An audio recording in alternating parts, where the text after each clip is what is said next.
Okay, our afternoon keynote brings up the question that runs beneath everything we have been discussing, even when the arguments for integration are made well. Even when the disinformation is identified and debunked, what actually moves people? What makes societies choose to mobilize for a political project rather than retreat from it? Spasimir Domaradzki holds a doctorate in political science from the Jagiellonian University. He is assistant professor at the Department of the European Union Institutions and Law at the Faculty of Political Science and International Studies of the University of Warsaw, a senior analytic head of the Integration and Conflict in Europe team and the Institute of Central Europe in Lublin. He has been a Wilburn Fellow at the Catholic University of America in Washington, D.C., served multiple times as an OSCE election observer, and was a member of the Laboratory of Ideas program at the Chancellery of the President of the Republic of Poland between 2013 and 2014. He has been a Visegrad Insight Fellow since 2019 and is a member of Team Europe Poland. His research focuses on Central and Eastern European politics, EU enlargement, and human rights.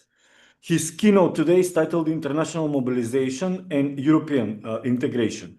This is in some ways the most practically urgent topic of the conference. We can analyze narratives and map disinformation networks, but unless we understand how domestic actors are or are not mobilizing in favor of integration, we remain in the realm of diagnosis. Spasimir's work helps us think about the conditions under which society generates genuine internal momentum for a political direction, and what happens when these conditions are absent or are actively undermined. To all participants, during the talk, you can ask all of your questions in the chat. So after the lecture, we can answer it. Please welcome Spasimir. The floor is yours. Dear Riste, thank you. Thank you very much, first and foremost, for the invitation and the opportunity to speak at this conference. My apologies for not being in person in Skopje. I really wanted to be there, but I had to misfortunately end up in another Balkan country because of simply collision of duties. And a third small remark, when you mentioned the title of my presentation, it is not the international, but the internal mobilization and the European integration. My mistake. Yes, just to clarify so that so that there are no surprises when it comes to what this guy is talking about. Indeed, I will try to wrap up within the hour that we have my thoughts, which I've put on paper and which will be eventually hopefully published within the framework of our project. But this is the time and place to share this way of thinking and way of arguing about the question of European integration. And I consider this matter extremely important. I think that I will be not only critical, but I will be also, in a sense, blasphemic, that I will be provocative and maybe even frustrating at points. But this is, in a sense, my intentional intellectual outcry against the way how the question of enlargement has turned into a formula not only of political mobilization by particular political actors, but also a source of genuine frustration for whole generations of citizens of countries, and in particular of North Macedonia, where we can already talk about a generation that was being born and raised within a period of endless hope and expectation for something to occur. Needless to emphasize, I think you see it much better than I do. that this process from hope and expectation has turned into apathy and frustration. And this is something which we need to challenge. We need to challenge very deeply because in its current stage, it produces a formula of political action that has nothing to do, literally nothing to do, nor with European values, neither with European values nor with the perspective of European integration. So the structure of my presentation is as follows. I will start from introductory remarks that will try to tackle upon the unbearable burden of the current, in particular, Macedonian narrative. And I will emphasize why Macedonian, because whether we like it or not, the question of this bilateralization, which is so strongly emphasized in North Macedonia, is simply not shared in Bulgaria.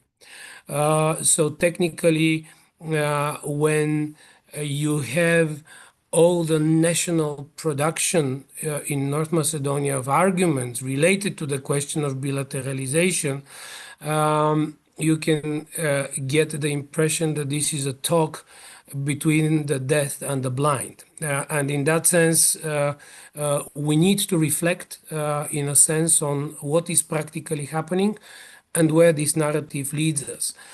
So that's the first thing. The second thing is a brief reflection on the prioritization of bilateralization and what are its implications, followed by a reflection on a theoretical aspect related to the question of European enlargement, which is dragged from the experience of previous enlargements. That was, let me remind our listeners, part of the project, which is funded by the Visegrad Fund, the International Visegrad Fund, and the purpose of this project was to also to try and bridge the experience of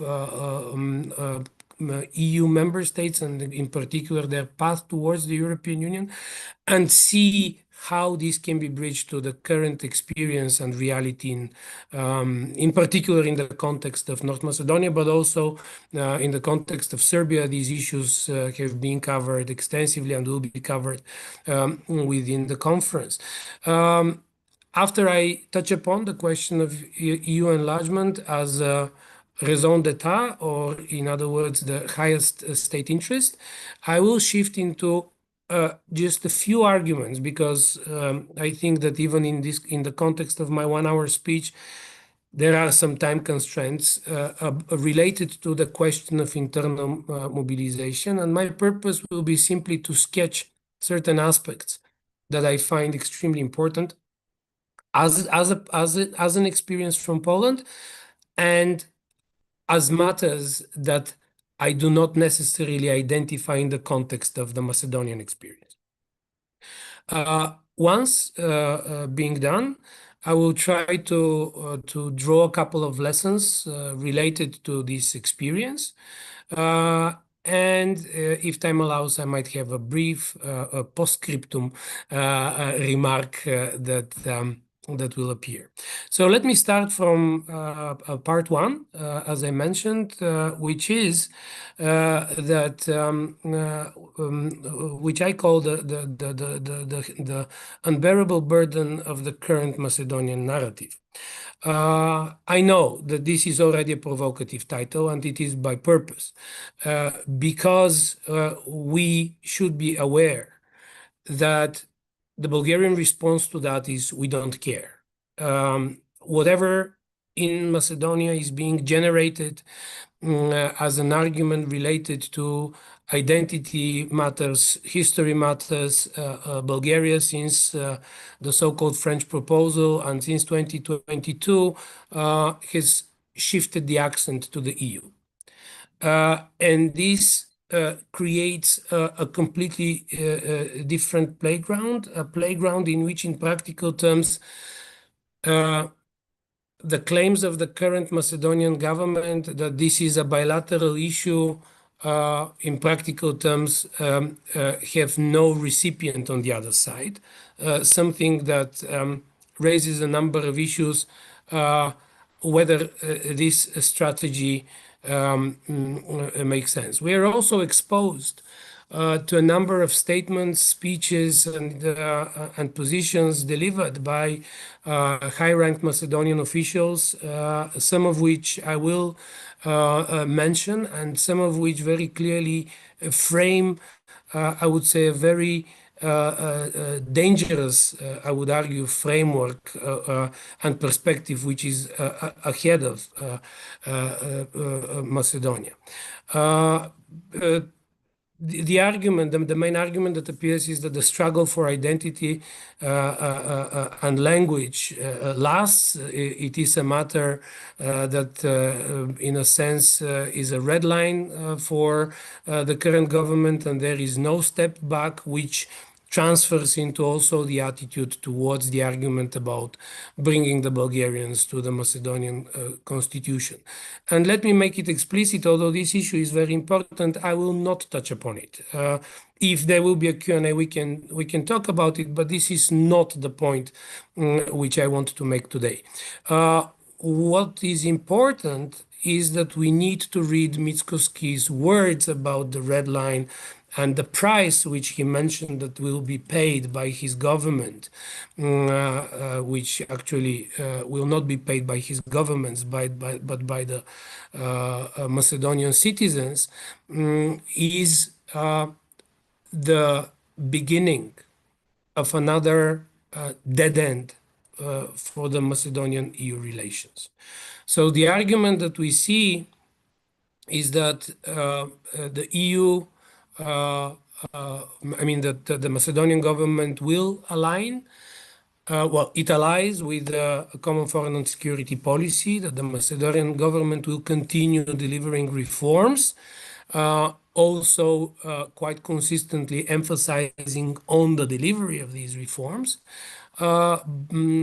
which, however, a little bit contradicts with the European Union country report for 2025, but this is a matter, again, for the current government to decide where actually the delivered arguments for reform can be identified.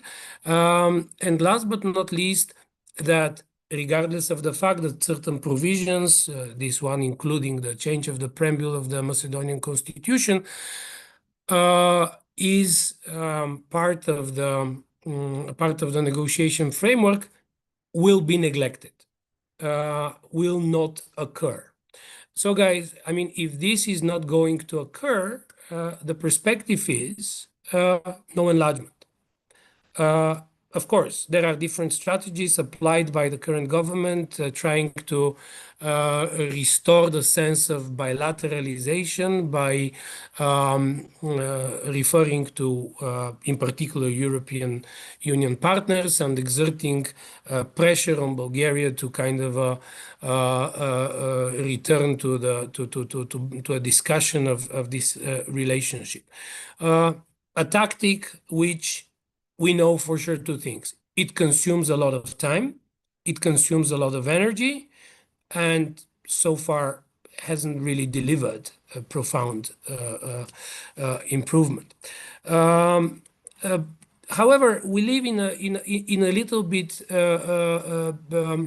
different, evolving environment around the question of enlargement. We have currently two frontrunners, Montenegro and Albania, countries that really see the perspective of membership, more or less, and we will see how this unfolds. And at the same time, we should ask the question how their potential success on the way to the EU is going to impact the situation in North Macedonia. And I'm not going to dwell on that issue. That's not the point of my general argument, but I need just to highlight that we can expect very different outcomes.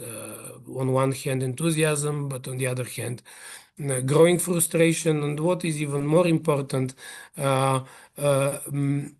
new horizons for bilateralization, which is something that nobody wants, but the fundamental question remains, why not? And in that context, the current state of affairs in the EU-North Macedonian relations is a de facto stalled process since 2018. It raises growing concerns about the real goals of Macedonian politicians, and I here in particular emphasize the current government, which persistently emphasize identity-related and matters of bilateral nature as a justification for the lack of advancement on the road to the EU. Whereas the public discourse in North Macedonia is almost entirely dominated by an anti-Bulgarian campaign, navigating popular emotions and fueling tensions, it almost completely disregards the essence of getting closer to the EU within the process of enlargement. I already mentioned it is also with the words of your foreign minister, Timčo Mucunski, who emphasizes quite consistently that North Macedonia delivers on reforms, aligns with the common foreign and security policy, but there will be no concessions on the questions of identity. That a little bit omits the point that actually the question of identity is much more present in the Prespa agreement than in the bilateral agreement between Bulgaria and North Macedonia. But I understand the, let's say, the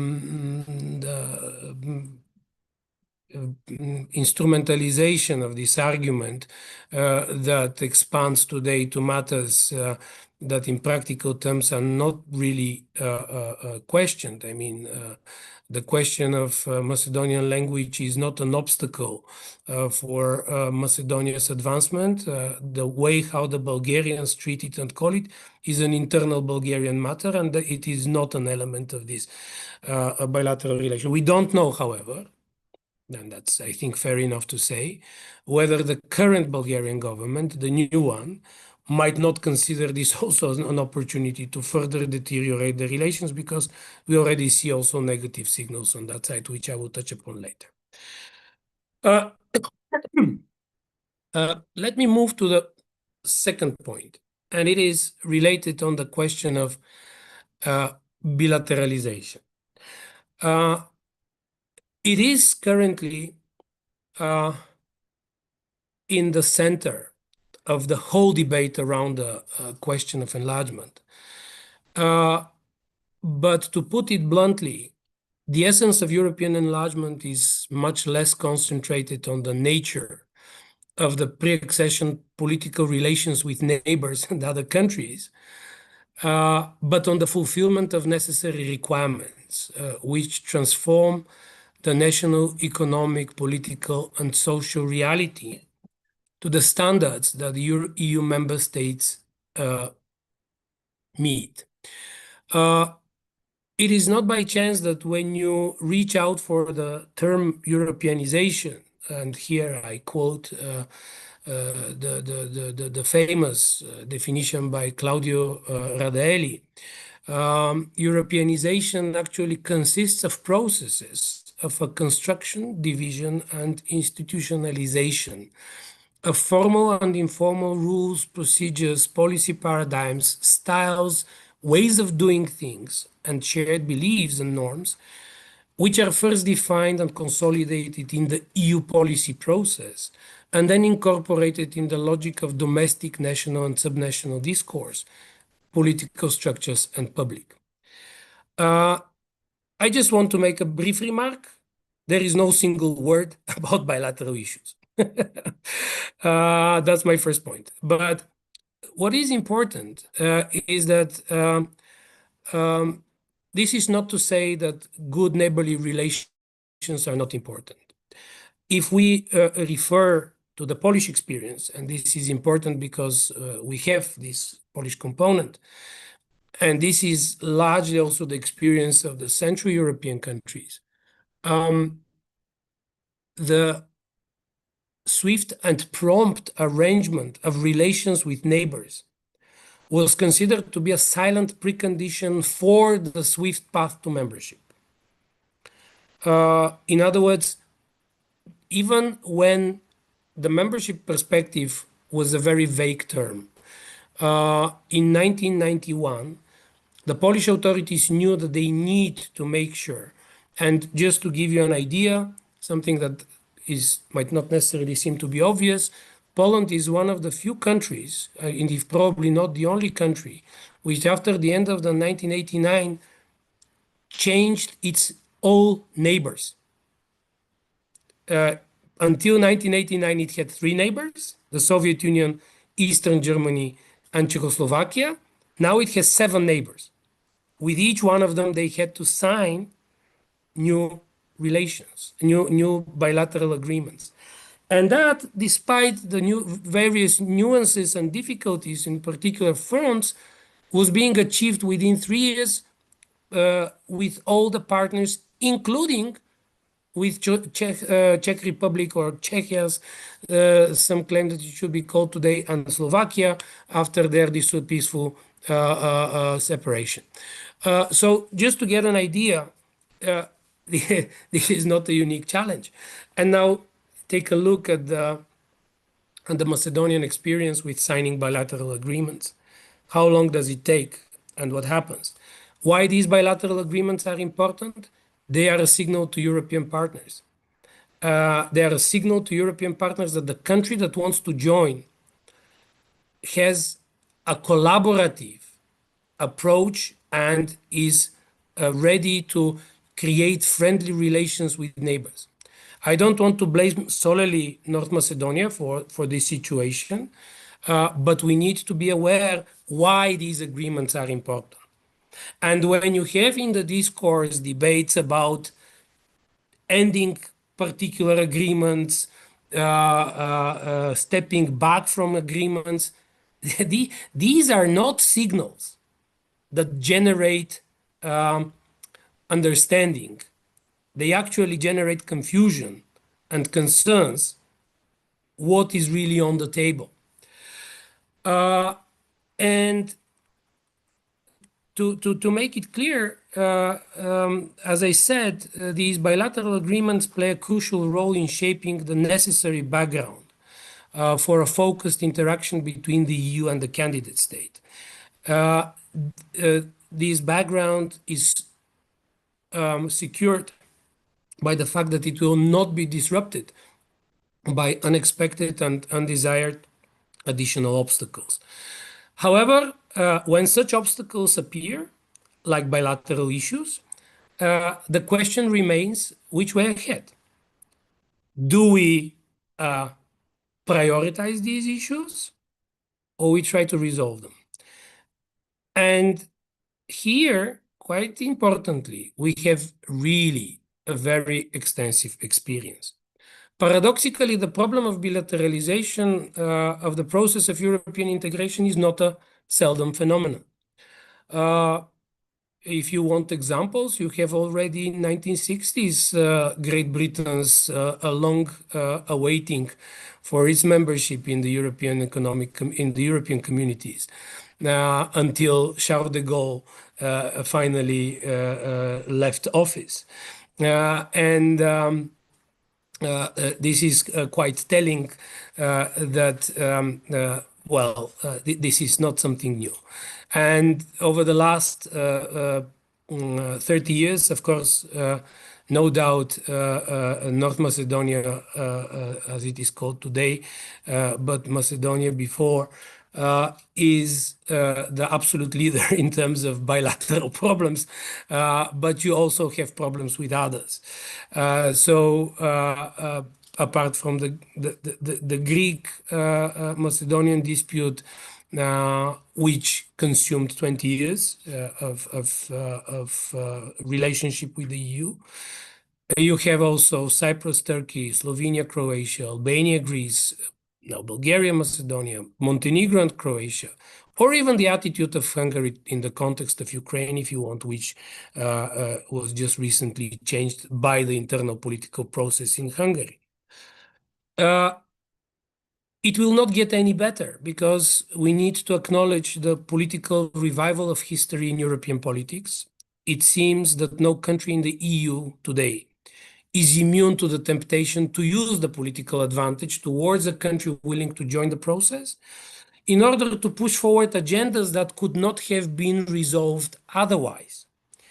And that makes the perspective of militarization even more tempting. However, we really have very different experiences, and we have signals and awareness by political elites in particular countries which are very well aware that they should not allow bilateral issues to dominate the relations with candidate countries, because if they allow it, that can become an obstacle, whereas the highest goal is membership because it is beneficial for both. What is even more important, once in the EU, many issues that seem to be issues for which people are ready to die become of secondary importance. How often do you hear today a debate about the Piran Bay and where exactly the border goes between Slovenia and Croatia? Without the ambition to cover and analyze all bilateral cases, I would like to deliver a critical reflection on the basic assumptions related to the integration process. While relying on the Polish experience as a source of inspiration, I would like to go beyond the confrontational approach offered by the Macedonian and Bulgarian political elites. An initial argument needs to be made. The question of pre-accession rapprochement with the EU does not concentrate on the fact whether the relations with neighbors are good or bad, but whether formally and informally the political, economic, and social developments at national level lead towards the perspective of membership. The pace of these developments determines the nature and quality of the EU relations with the candidate countries. In this sense, bilateral issues are inconvenient aberrations from the general process, which, however, have the potential to become serious obstacle in a misfortunate political constellation when reliance on veto power remains the only option for EU member state. So, in practical terms, we can talk in the context of Bulgaria and North Macedonia as an extremely misfortunate political constellation. And this is something which, if you want, we can tackle upon later. But the general argument behind that is that both in North Macedonia and in Bulgaria, you have political elites who genuinely do not want enlargement. The Macedonian experience with bilateral issues reveals the destructive potential of national mobilization against an external threat, or more appropriately, enemy, which leads to growing nationalism and rally around the flag. So far, the growing confrontational tone that has overwhelmed Macedonian political discourse did not lead to any tangible advancement on the way towards the EU. Instead, it led to growing antagonization in the Bulgarian-Macedonian relations, increased disappointment, and growing apathy towards the process of European integration. Now, with this point, I would like to shift our accent to something different, but I think extremely important because it concerns the essence of the enlargement debate. The European Union enlargement, of course, it is a process where there are two sides: the EU on one side with its candidate, with its member states, and on the other hand, the candidate countries. But at national level, the attitude towards the EU enlargement is a crucial driving factor determining the pace of these relations with the EU. In other words, we have in the political science the terms raison d'etat, in other words, highest national interest, a term which consolidates the logic that certain political priorities are more important than the national interest, than the particular political interests of players. Now, the question of raison d'etat has its long history, and I'm not going to here to touch upon it all. But what I want to highlight is that before the raison d'etat, especially during the period of absolutism, absolute monarchy was associated with the king. In democracy, raison d'etat is much more complicated issue. Raison d'etat means that, well, we have, first of all, quite often politicians loving to embrace the argument that they speak about the national interest or even the highest national interest. But that doesn't necessarily make it the highest national interest.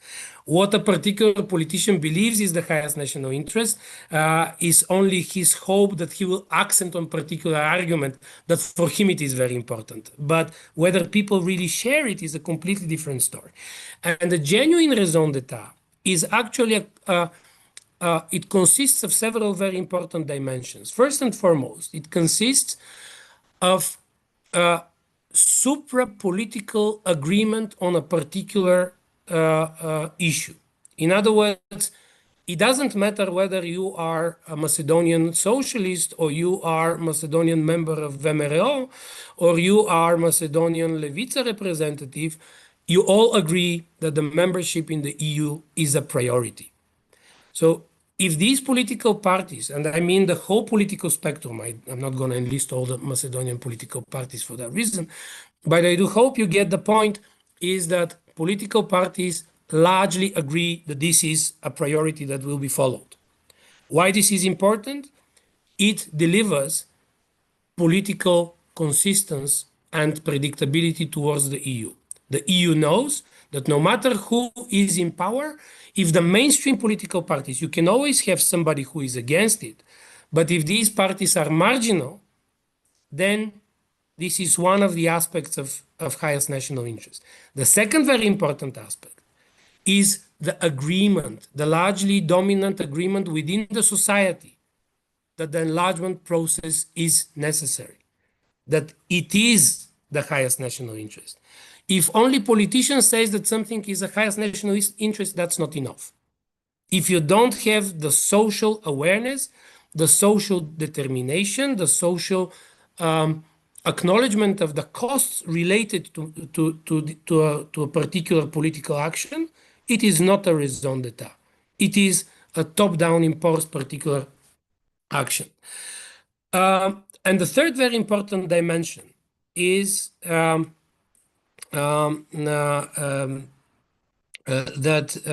we have the European integration process is a very specific process.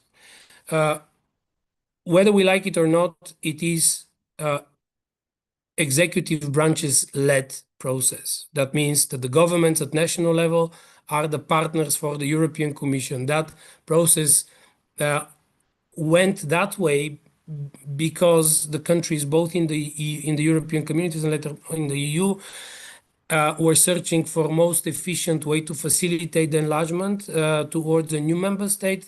And on the other hand, it is clear that the executive branch at national level is best equipped. But that means that the executive branch has a particular responsibility for the question of enlargement, because it has the role to serve as the facilitator of enlargement, and it also has the capacity, the potential, and the temptation to serve as a gatekeeper.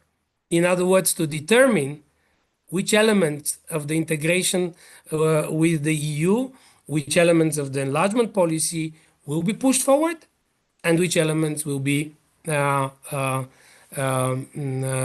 pushed aside.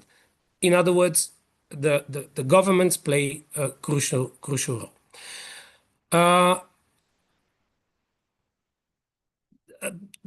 However, this context cannot ignore the fact that as long as the EU expects the candidate countries to be democratic states, in accordance with the Copenhagen criteria, the role of the national executive should not be self-interested exercise, but a consequence of a dominant popular support expressed by voters.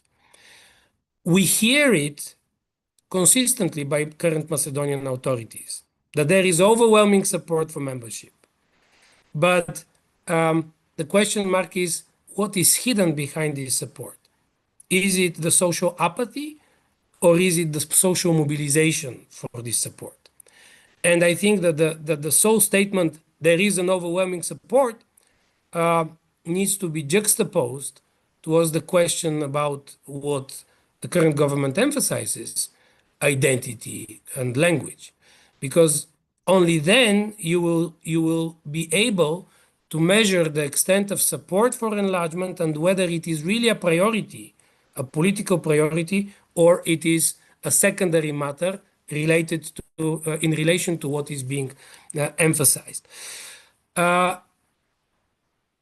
In this sense, the membership perspective is not an imaginary interaction between the EU and national elites, but a process of direct connection between the popular will for membership, the political elites at national level, and the willingness of EU member states to accept another member. Should any of these elements fail, the process is broken. From this perspective, the role of national mobilization for membership is of crucial importance as it constitutes a driving force for the enlargement-related dynamics in the relations between the national government and the European Commission. How the current North Macedonian justification looks like. We observe, again, I talk solely about the Macedonian political spectrum.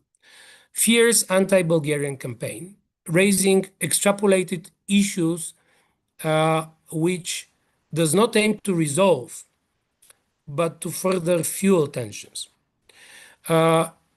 Argumentation that is not even part of the bilateral process, and I already mentioned that, constitutes in practical terms the essence of this debate. And if we accent on that, if we agree that it is about national identity, then what we see is quite contradictory image in North Macedonia.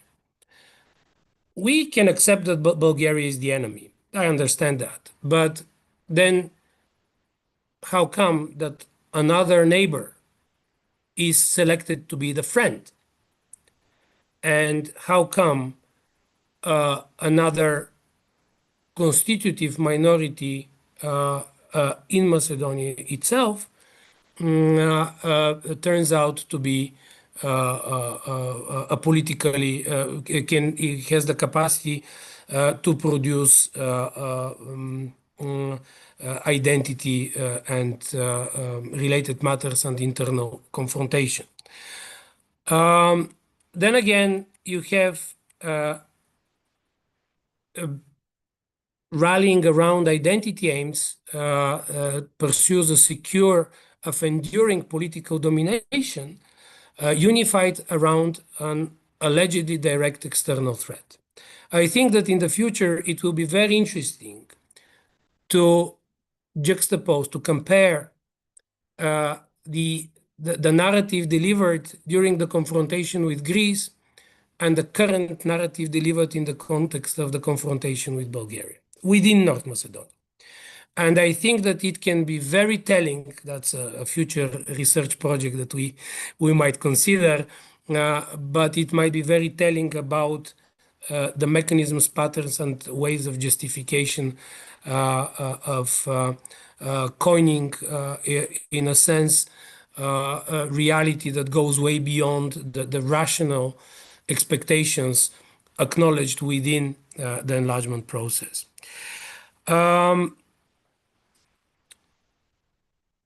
The Mickoski government approach is in itself anti-EU. there is no goodwill and there is no cooperative approach. Instead, there is a genuine willingness to escalate the conflict, rarely attracting public opinion's attention in Bulgaria.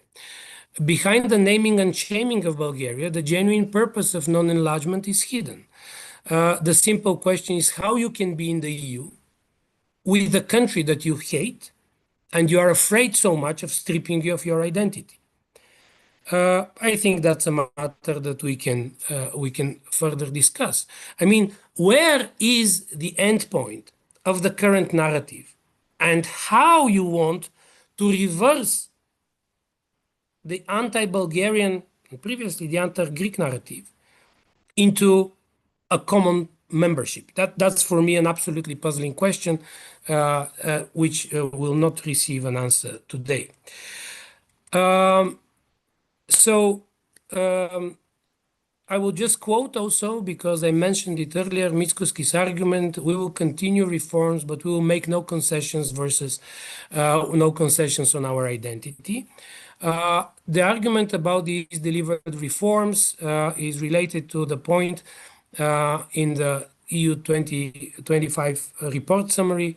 North Macedonia should intensify efforts to uphold the rule of law by safeguarding judicial independence and integrity and strengthening the fight against corruption. So the question mark is, if we talk about delivering something, when and where that is delivered, so that we want to see it. Only recently we heard the argument that Mickoski hopes that the next 2026 report will be more positive for Macedonia. So I think that when we look at this picture, I wanted to paraphrase a kind of a famous constructivist argument that actually the European integration is what you make out of it. And that's to a huge extent, I think, the reality with which we face. The relevant question is there a way out of this picture that I have just described? To continue the internal reforms, which is also part of what the current government is mentioning, is the right strategy as long as this is delivered. The question remains, what is the motivation for political elites to introduce self-restraining reforms without a tangible membership perspective? In other words, without a grand success that can be delivered to own constituency, how are you going to implement reforms that are going to diminish your grasp on power? And here I come to my next point, which is the question of internal mobilization. This is a very wide topic, and I had to be selective. I think that there are numerous issues that still can be touched upon. But at first, I decided to compare a particular document that is a very important element of internal mobilization. I don't know how many of you are aware, but there is such a document. It was adopted in Poland in 1997, and it was adopted in North Macedonia, in Macedonia at that time in 2003. And it is called National Integration Strategy, to make it short. These documents, I decided to compare to see what is the logic behind the question of preparing yourself for walking the walk towards the EU. And I will just touch upon one nuance, which I think is remarkable. And I do hope that this is actually a point for reconsideration after our project. So I'm not going to go into the technical aspects and how these documents differ. You can find them online. You can compare them today. The technology allows even to translate them without a huge effort. But I want to touch upon one aspect. In Poland, the strategy considers as agents of its implementation, so who is going to participate and work and be involved in preparing the state and the society towards the membership in the EU, not only all levels of public, regional, and self-government administration, but also NGOs, and I want to highlight that citizens, every single individual with his deeds is being considered to be important and involved in the question of pursuing membership. I do hope that a little bit highlights this argument about the raison d'etat, that we have a document that acknowledges not solely the fact that the executive branch will need to relate to the EU, but you have an awareness that this mobilization needs to touch every single individual, from the most simple person to the highest point of the administration, in an effort to achieve a goal. In North Macedonia, and I will be here a little bit critical, the national integration strategy reminds much more a centralized top-down integration communication strategy with the use of NGOs than a genuine preparation for membership. So you have an awareness, you have a goal, you have also a definition of what will be promoted, and the society needs to accept it. So where is the awareness, the acknowledgement of probably one of the most essential aspects of the integration process, which is the social deliberative reflection on whether the membership is worth the effort. And this is, we should not underestimate this aspect, because in the context, and I am aware, the Polish reality is completely different from the Macedonian reality. We have very different experiences, we are different size of countries, we have different goals, different ambitions, but we are both democracies. And if we are democracies, and we refer to the raison d'etat, that assumes the active social role in the context of deliberating membership. And this is what actually makes the profound difference in the two narratives that we see today. What was a distinct feature of Poland's road to the EU was the constant debate, including fears, about the process itself. And the Polish fears were, at least in few dimensions, very much resembling Macedonian dimensions.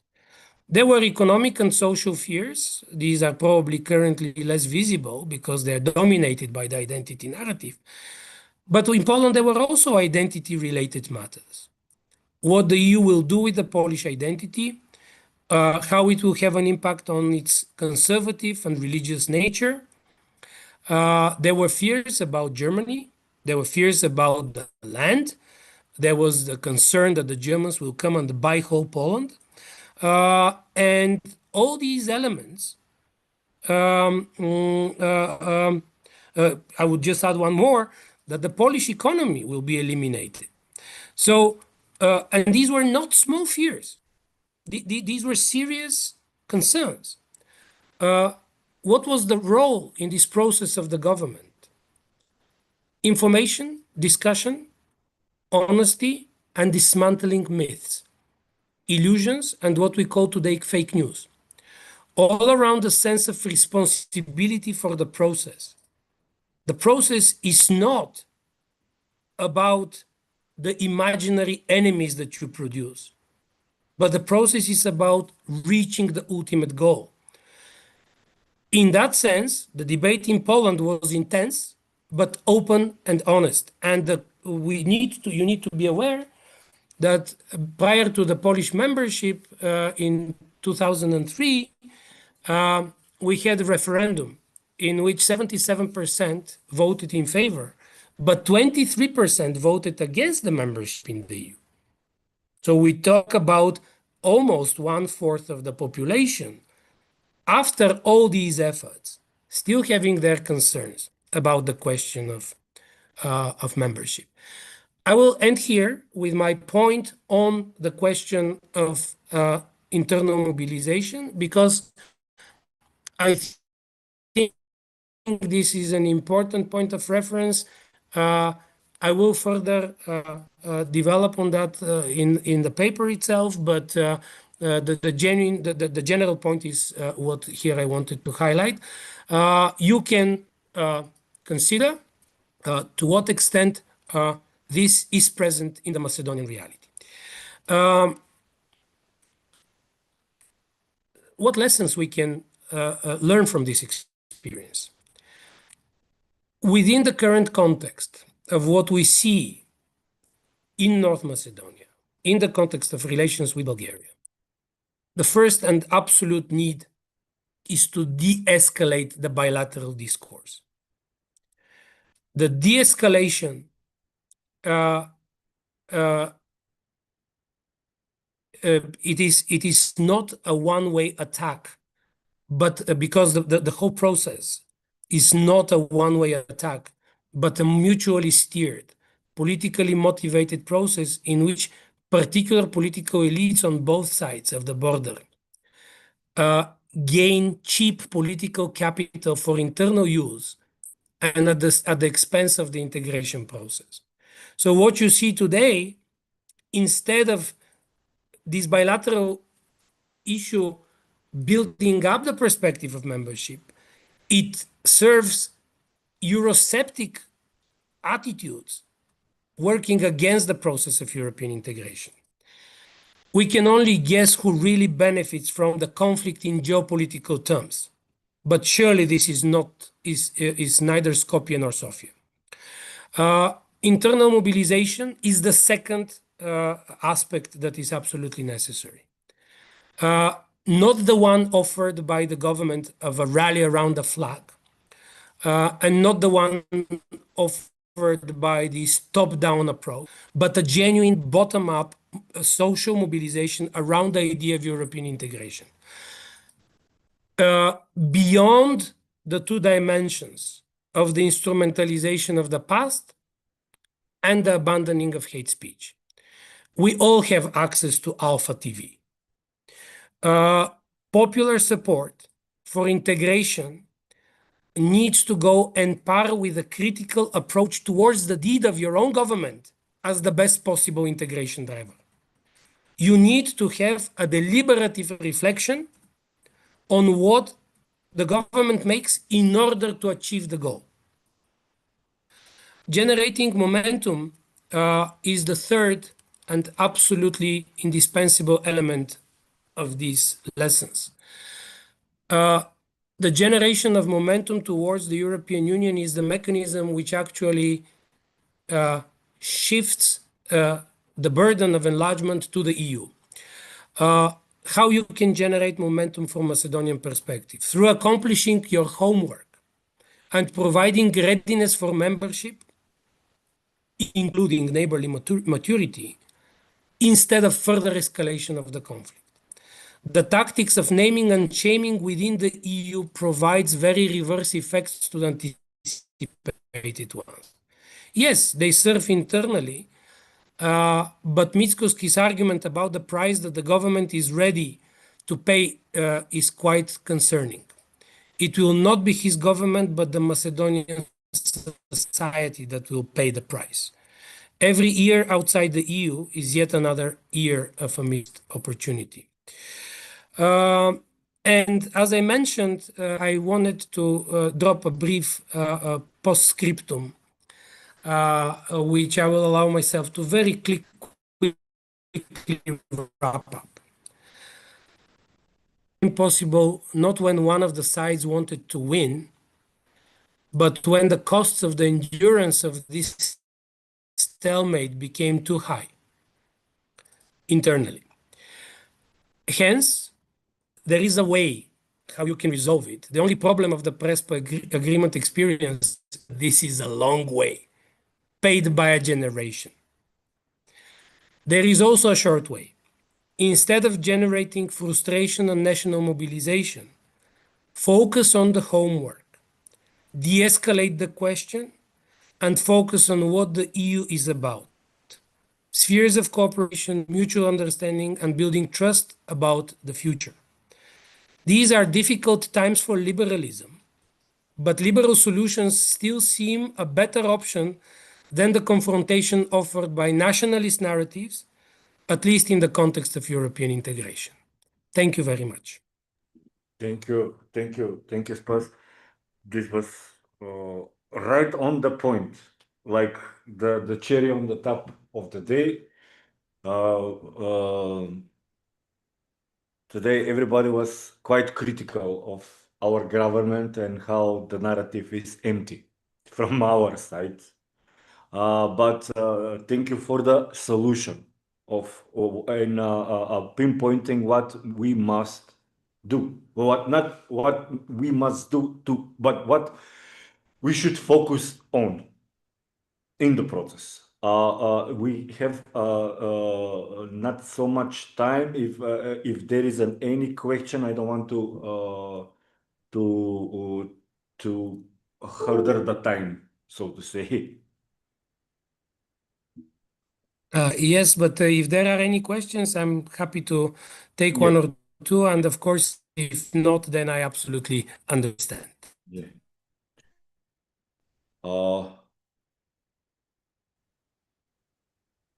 Okay. Obviously, there is no question, and we are right on time. According to the schedule. So thanks everybody. Thank you, Spasimir, once again for your talk. And for all of you, see you all tomorrow for the keynote of Elisaveta Blagojevic. Thank you, Spas, once again.